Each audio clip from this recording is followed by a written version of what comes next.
Welcome everyone to my new blog. কেমন আছেন আপনারা? তবে যেমনই থাকেন এই রেসিপি বাসায় ট্রাই করে খাওয়ার পর ভালো হয়ে যাবেন। মজা করলাম। তো চলেন শুরু করি। আজকে আমাদের রেসিপিটা মোস্ট ভাইরাল কাঁচা আমের টকঝাল মিষ্টি আমসত্ত্ব। তো প্রথমে আমি আমগুলো ছোট করে সিদ্ধ করে ম্যাশ করে ছেঁকে নিয়েছি।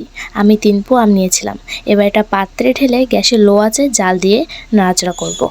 এবারের ভিতরে 2 কাপ চিনি, 2 চামচ চিলি ফ্লেক্স দিয়ে নেড়েচেড়ে মিশিয়ে নিব। 1 চামচ লবণ দিলাম। এবার আপনারা লক্ষ্য করে দেখেন যে বলগুলো কত গাঢ় হয়ে এসেছে। এই পর্যায়ে 1 চামচ গ্রিন ফুড কালার অ্যাড করব।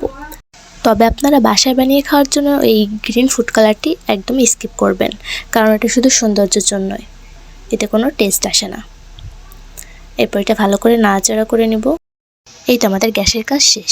এটা ভালো করে নেড়ে চেড়ে গ্যাস থেকে নামিয়ে ফেলবো। আমি এখানে থাল নিয়েছি, আপনারা যে কোনো পাত্রে নিতে পারেন। তবে যে পাত্রে নেন না কেন তার আগে ওই পাত্রটি সরষের তেল মাখিয়ে নিতে হবে, যাতে আমসত্ত্বটা ভালোভাবে উঠে যায়। এবার ঢেলে নেব অর্ধেক করে। আমি 2 থালে নিয়েছিলাম, এই থালে অর্ধেক নিয়েছিলাম আর আরেক থালে অর্ধেক নিয়েছে।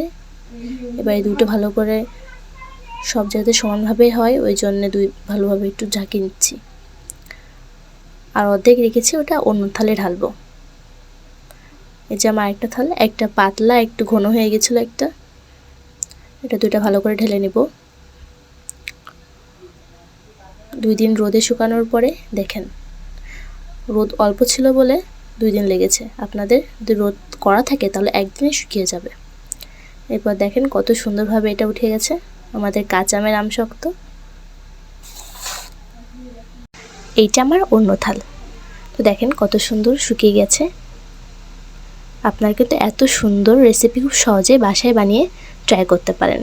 খুবই অল্প জিনিস এবং খুবই অল্প সময়ের মধ্যে এত সুন্দর রেসিপি আমরা বাসায় বানিয়ে ফেলতে পারি। এবার একটু ডেকোরেশনের জন্য আমি ছুরি দিয়ে কেটে নিয়ে এই যে রাউন্ড করে ঘুরিয়ে নিচ্ছি। দেখেন কত সুন্দর ডেকোরেশন করা হয়েছে আমাদের রেসিপিটা। তো বাসায় সবাই ট্রাই করবেন এবং জানাবেন কেমন হয়েছে। তো আজকের ভিডিওটা এখানেই শেষ করছি। Bye bye everyone.